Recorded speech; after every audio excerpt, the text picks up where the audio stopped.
one of the first questions, I want to read a quote here at the top from Mary Roach. She's the author of Fuzz and Stiff. It says, in Amy Brady's expert hands, ice is sexy, mysterious, funny, and endlessly fascinating. We're going to get into several parts of this book, but I have to ask you, what's up with sexy? That's something that I was not anticipating. I guess when folks think of sexiness, maybe they don't think first of ice, but if they read my book, I hope that will change. Yeah, I mean, ice is it's shiny, it's clear, it's luxurious, it's a part of so many of our life celebrations. But also fascinatingly, when we go back in history, I was astounded to find at the peak of the natural ice harvesting age. So we're talking like the late 19th, early 20th centuries. Just how many popular songs were written about housewives falling in love with the ice delivery man, or Valentine's Day cards with puns about falling in love with the ice delivery man. This was a cultural figure that loomed large in the American imagination. You know, in your book, does it predate the milkman?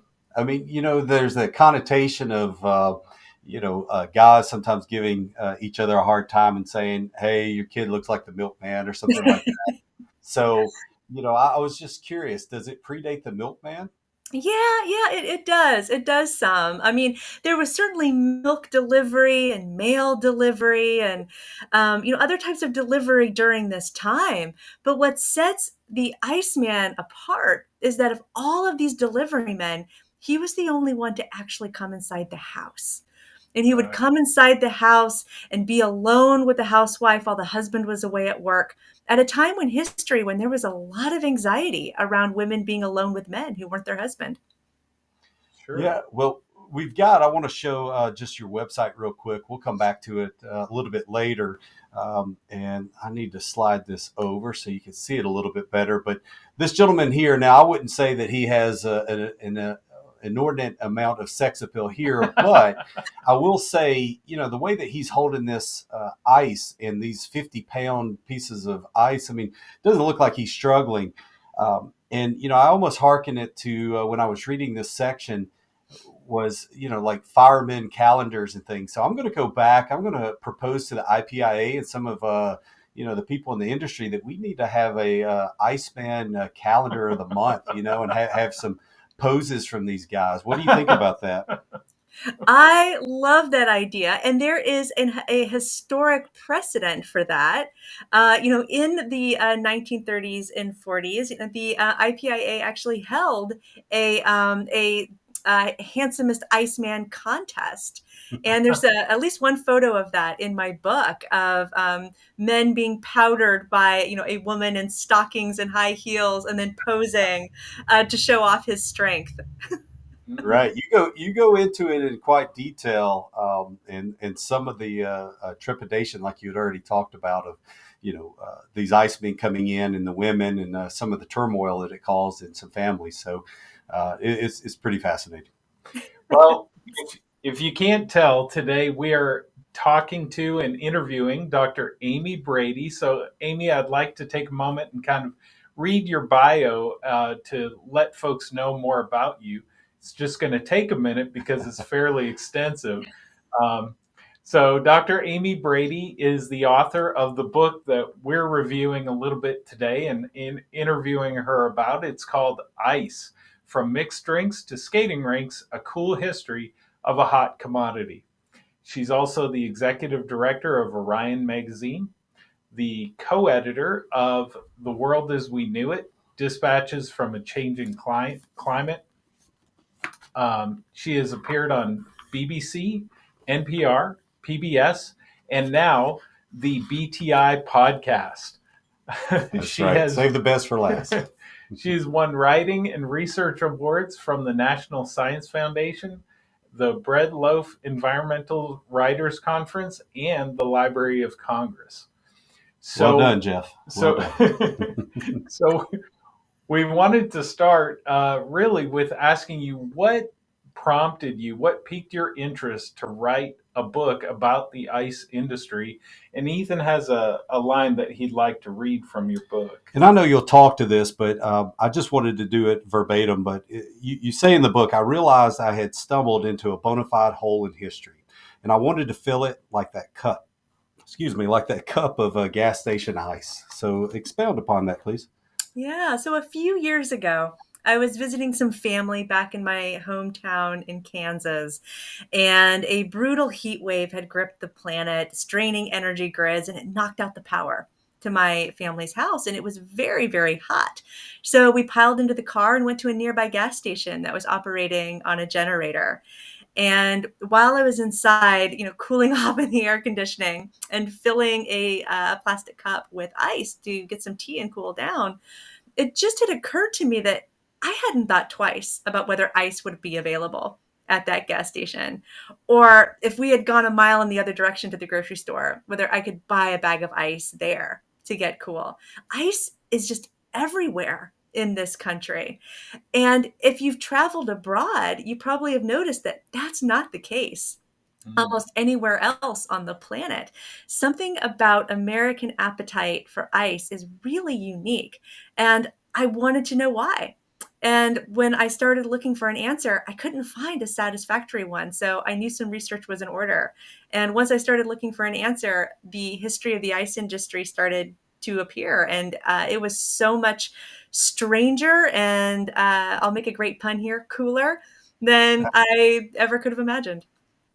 Yeah, you talk a lot in the book about the correlation between, a lot of times when I think of convenience stores, I think it would have always started with gas, right? And then other products would have been added. But you do talk about, in some cases, it was block ice or ice on people's travels, and then they added other components to that, such as milk and some other things. That it was very interesting to know that how ice has driven our culture, our country, and all of that. So Hmm. it's been very interesting.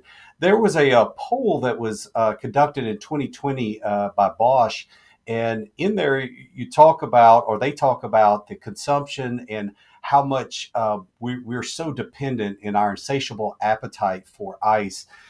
Consuming close to 400 pounds per person annually. you know, for the Iceman, 400 pounds, that's roughly 8 pounds per gallon of water. But with ice, it's about 9% lighter just because of the air that is in it and the expansion. But still, that's roughly the average bag of ice right now is around 7 pound bags of ice that are going out. That's 57 bags that we're consuming annually. And I want to be honest, in the fact that we know they're not Now going out. that's per person, That's per right? person. Yeah, that's per person. 57 pounds or 57 bags per That's person. right. Of 7 pound ice. That's a lot of ice, but they're consuming it at home in bars and restaurants and other places. But still, that should make a Iceman salivate, if you will, on the potential. And I think that appetite's only growing as our climate. We do get a little bit warmer every year, so it seems so. Especially here in Alabama, we're hot. So I didn't know if you had anything else to expand upon or on that census. Well, the original subtitle to my book was An American Obsession. Uh, And I so one of the first things I did in writing this book was to try to quantify that, to find some data that supported my hunch, which is that this is a nation obsessed with ice. And so when I came across that Bosch poll, I was delighted and not terribly surprised to see that 51% of Americans self identify as, quote, obsessed with ice. They have to have it. And so that obsession is what's driving that. What did you say? 57 pounds of bags per Mhm. person per That's year. right. With 7 pound bags. Yeah.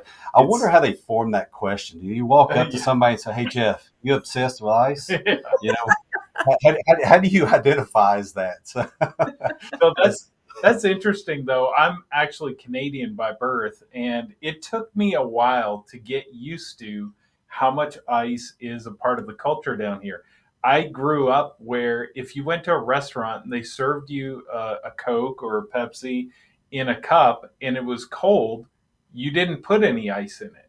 Well, down here, if they don't fill the cup with ice first and trickle a little bit of Coke on top of it, people get angry. That's right. Mhm. That's right. Mhm. And I don't think this is just necessarily uniquely thing for Americans, but I do know, like in my trips to Europe, and some of the clients that we have, I wouldn't necessarily call Europeans ice obsessed. But I do think it's growing. They tell us that market is growing, but that their consumption of ice hasn't been quite like here in the United States. Yeah, that's true. The American appetite for ice is really unique.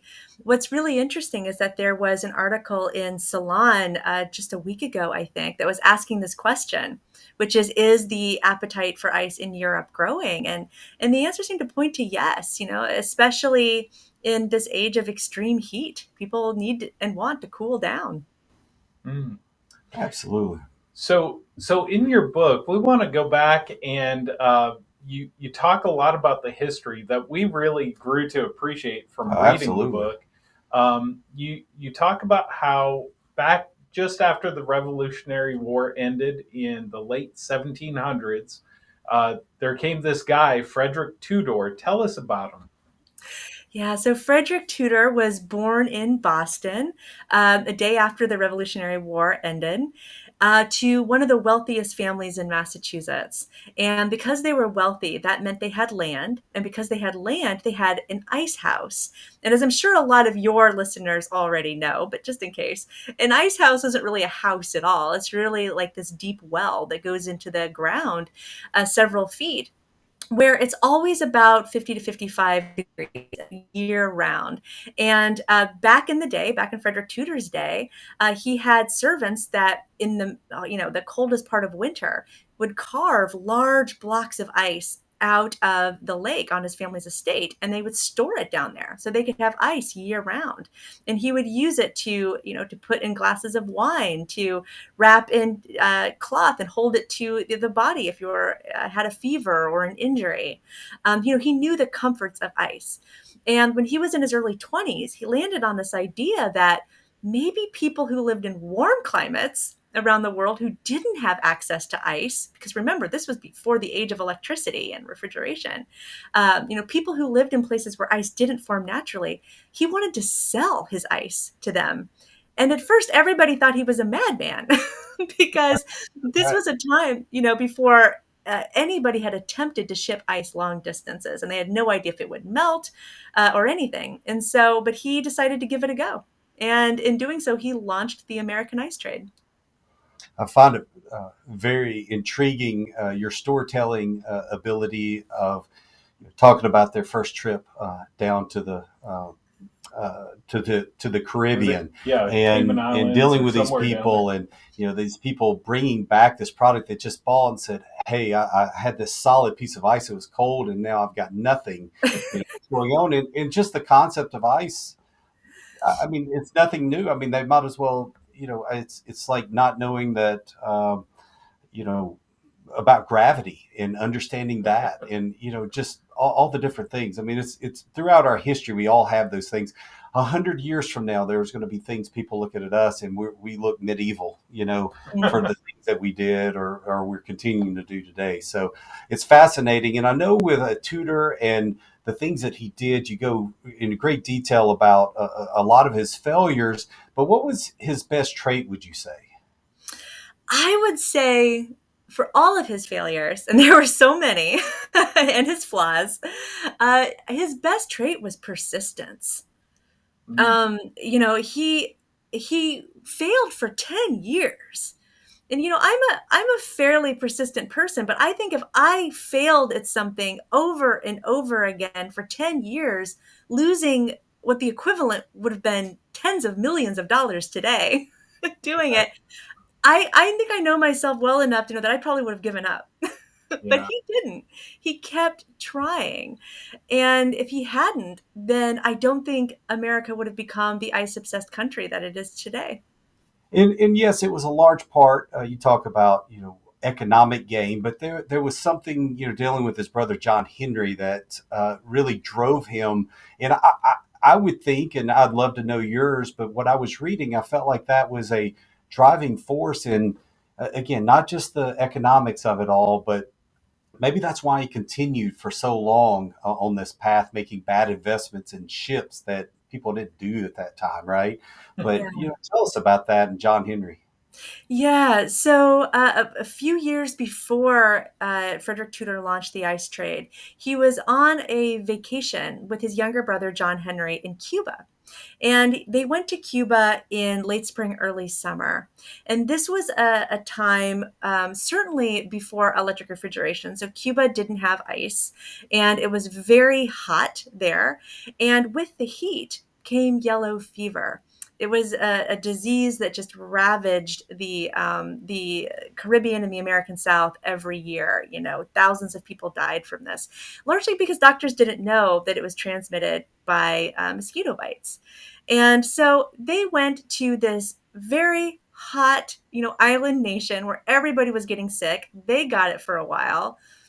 And little did they know that John Henry was also suffering from another disease that was making his joints swell. And today we know it was probably something called bone tuberculosis, for which a cure has only been found in the last 100 years or so. They didn't know that back then. And when they finally left Cuba and the heat and the yellow fever, it was just a few months later that John Henry succumbed to what was probably bone tuberculosis. But all Frederic knew was that they were very hot and his brother died. And he developed this rage-like personality that, I think you're right, did fuel his desire to bring ice to hot climates, with the hope that um, I think an altruistic hope that other people's lives might be saved, but also he really wanted to make a profit. That was also a driving force for him. Well, it seems to me also, going along with that drive and that persistence, that he really had a knack for marketing. And Mhm. I really thought that might be the way that you go with that question. Tell us a little bit about his gift for marketing. Yeah, it was a hard one. I mean, it was 10 years of failure until it finally occurred to him that no matter how much ice he brought to these warm climates, people weren't going to just buy it because they had no idea what it was, Yeah. let alone how to use it in their everyday lives. So it occurred to him, Frederic Tudor, need to demonstrate in real time how to use ice to make the most delicious, cooling things that, bartenders and baristas and cafe owners could then sell at an ever steepening price. And so he showed bartenders, how to make mixed drinks on the rocks. He showed baristas how to add ice to their water and to their coffee. And then eventually he showed cafe owners how to make ice cream. And at first he gave all of them ice for free and said, let's just see what your customers like. And because I'm giving you ice for free, you can serve your rum lukewarm or over ice, and at the same price, and let's just see what they like. And sure enough, you can't argue with the drink on the rocks. Uh, and Cubans clamored for it, and so did the people of Martinique and Santo Domingo, and eventually the southern United States. That's how he got people hooked, is to say that ice isn't just ice; it's a part of so many other amazing, delicious things.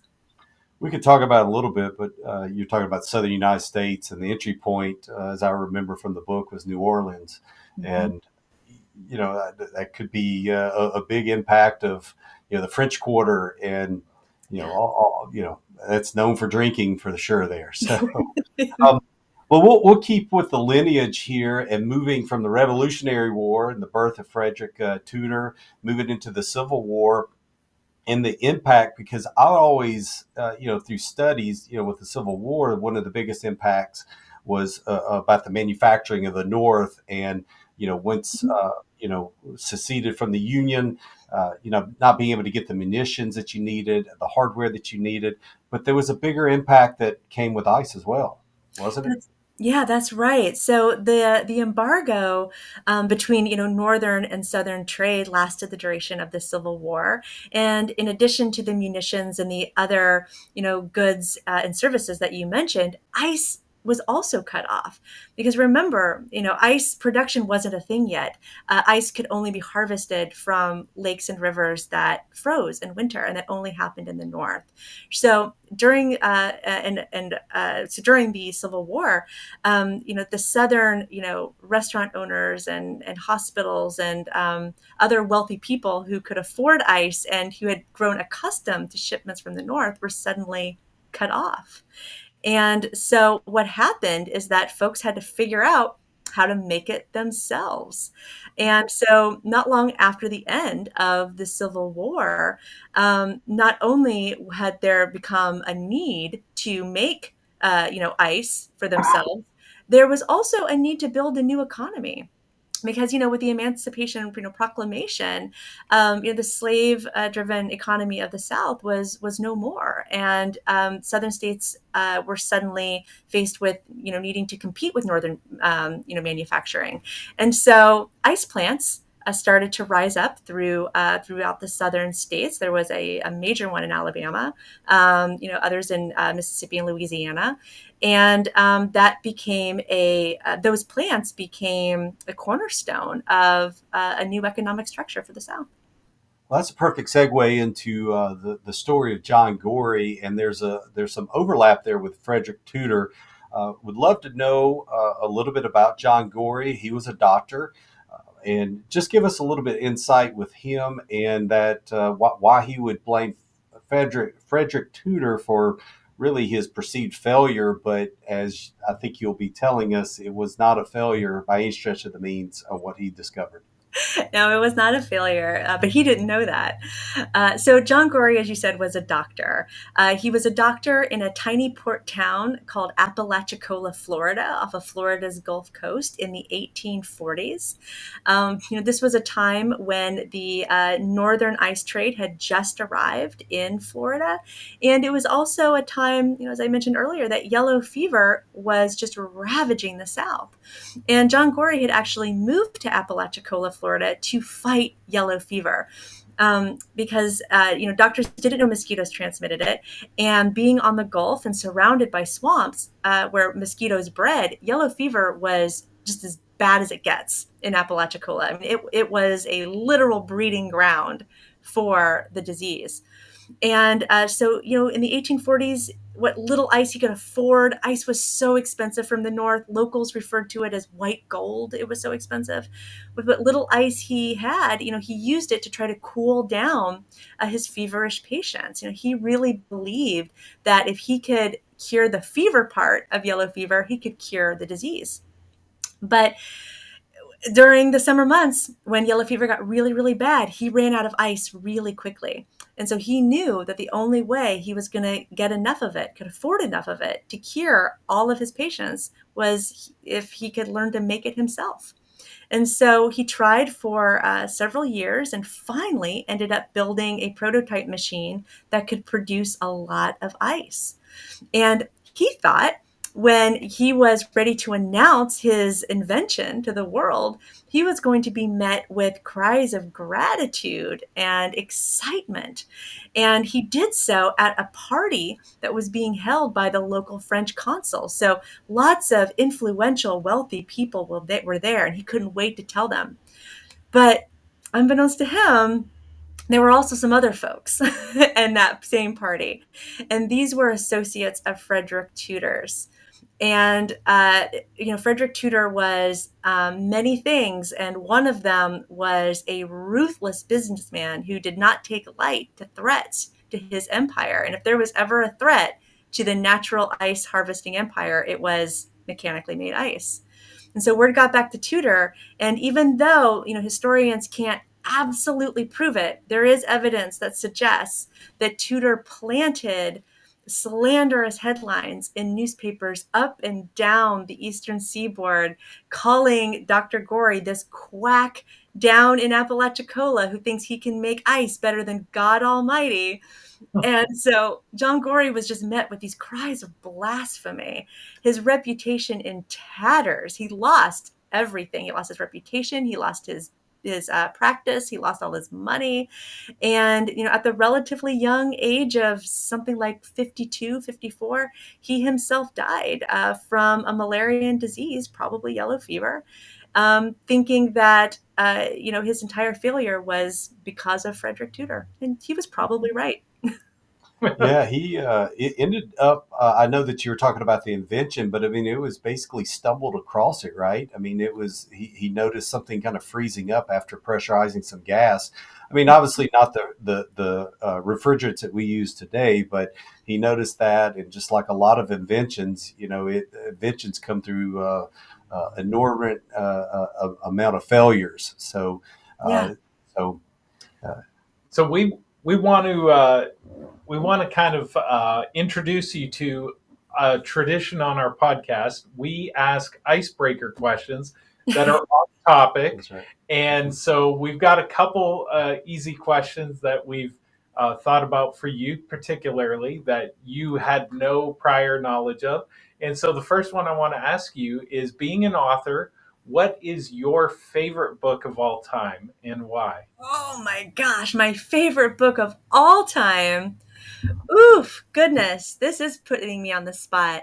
Um, Man, you know, oh, this is good. This just sounds so cliche, being a woman author.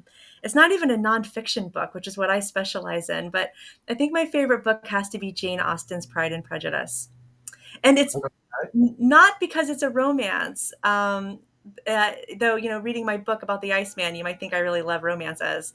Uh, it's because that book is genuinely funny. And, Jane Austen was one of the first authors I read where I realized, in a world where so many of the comedians I knew were men, I thought women can be funny. And she taught me that. So I love that book. Ah, good, good, good. I'm not a book lover. I tend to do. I'm more of a kind of a doer than I am. I like to experiment. I like to dive into it. Mhm. If you were to ask me that question, I've got a very few volumes that I'd be able to reference. But you did very well off the cuff with that one. We'll jump right back in and talking about inventors and failures and inventions that came along. Tell us some about the story about one of the first American films, and that was filmed with another pioneer here in the United States by Thomas Edison. Yeah. So, Thomas Edison's, had lots of folks helping him to try to figure out how to improve, the moving pictures, as they were called back then.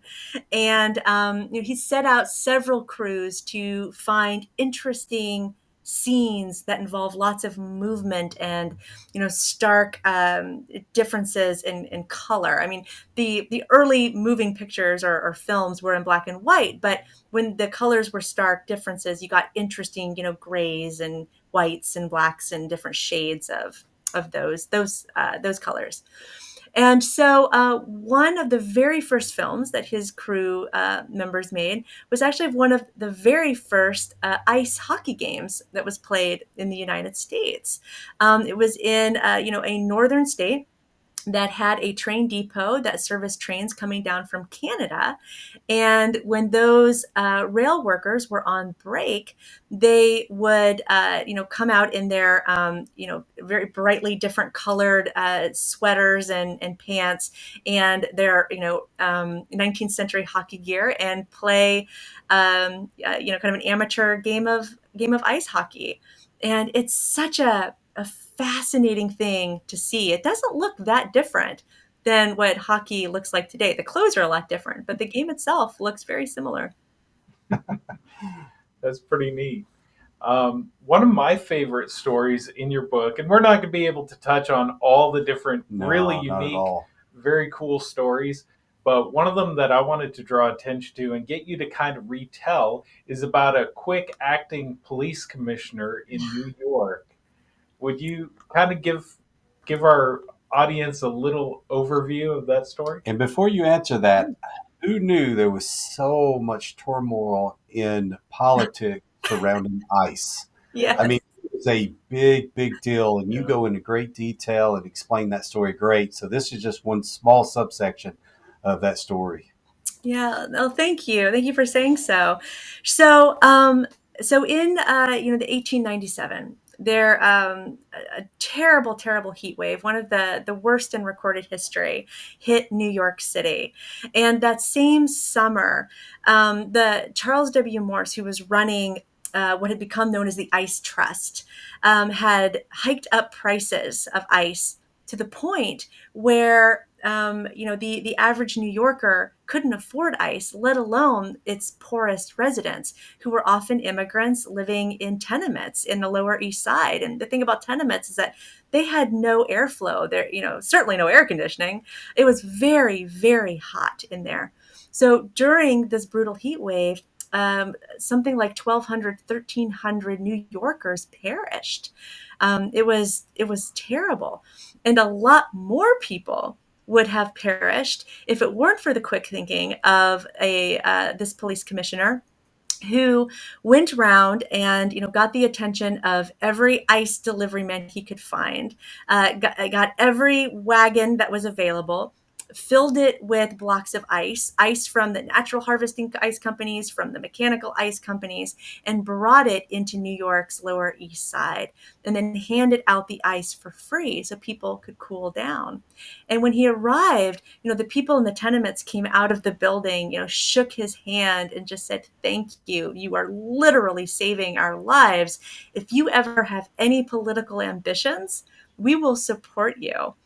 And well, that police commissioner was Theodore Roosevelt.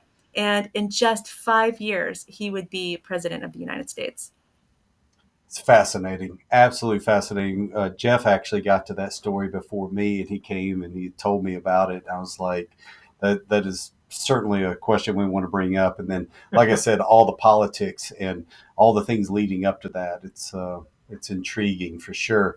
So that's for the most part us getting into the majority of the stories. We've got a few other. I want to get to just an icebreaker in just a moment, but I want the audience to know that there's so many more stories that Amy goes into talking about Zambonis and how that transformed, being able to really make a sport or be able to have Mhm. different types of events going on the same type of ice in the same day because it was so labor intensive.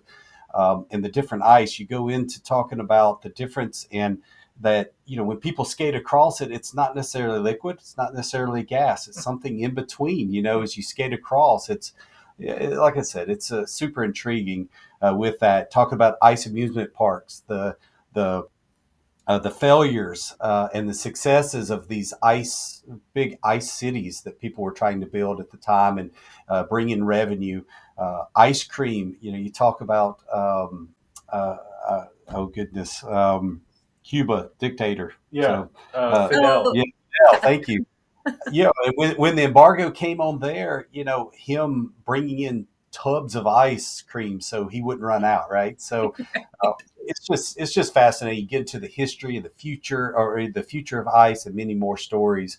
But is there anything you want to add on? Any other story that you'd like to kind of bring up before we kind of transition to a couple other questions? Oh, thank you for asking. I can't think of any off the top of my head. I so appreciate you both saying that there are many stories in this book. I have to say there were so many more I wish I could have included. The history of ice is just unbelievably fascinating. You even bring up about the IPIA, the International Package Ice Association. We actually, not too long ago, two or three before, we had Chris Lamont, which I didn't realize that you had quoted in the book. Some other people with the IPIA. We actually just had the president of the current year IPIA on the podcast before you. So it's been a nice tie-in on that, and we didn't even realize that we were tying it all together. But maybe we shouldn't admit that. uh, we want to ask another icebreaker here, and this is which is your favorite? Are you more of a cat or a dog person? And that's a loaded question because I think I already know. So Well, I love both, but I only have cats. I have two. They are marvelous. Yes, that's Gins. That's Ginsburg. that's Ginsburg. I That's have multiple pictures. Is this Ginsburg as well? that's also Gins. Yeah.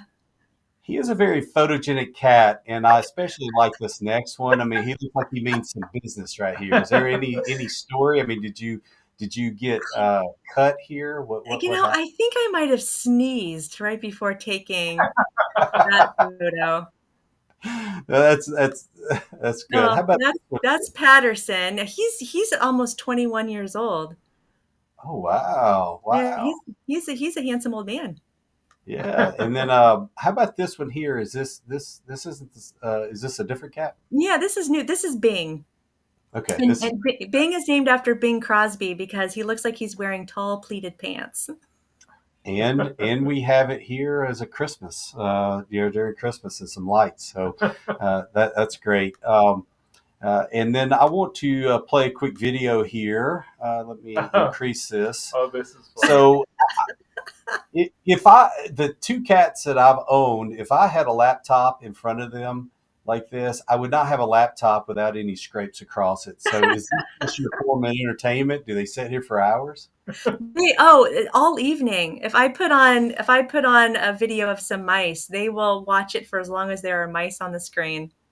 That's funny. It's great. All right. Well, thank you for indulging us with our silly questions here. So we'll jump back in. So, as you can tell, we like to go from serious to fun and just see where it goes. One of the things I thought about reflecting on your book, you refer to a couple different civilizations that had ice collection, ice storage, way before it became a prevalent thing on this side of the world. And so I kind of wanted to ask you if we think about how over time it seems like advances in technology, weaponry, all those different kinds of human discoveries, when someone would make a big discovery, it fairly quickly spread around the world. What do you think caused ice? This is just a total what your opinion is. I don't know that there's a way to really have a firm answer, but what do you think would cause the knowledge of how to handle ice and the value of it to stay so niche and so secluded and narrow for thousands of years? Yeah. Oh, that's such a fascinating question. I'm sure there's a lot of contributing factors.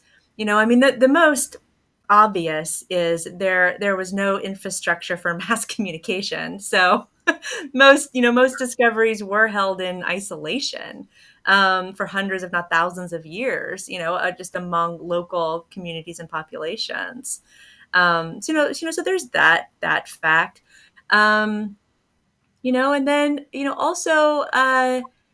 With colonization, um, you know, uh, things were discoveries of, the values of ice were certainly, uh, transported around the world. But of course, there are several indigenous communities that long before any colonizers, arrived on their lands, were already using ice to build their homes and to store their food.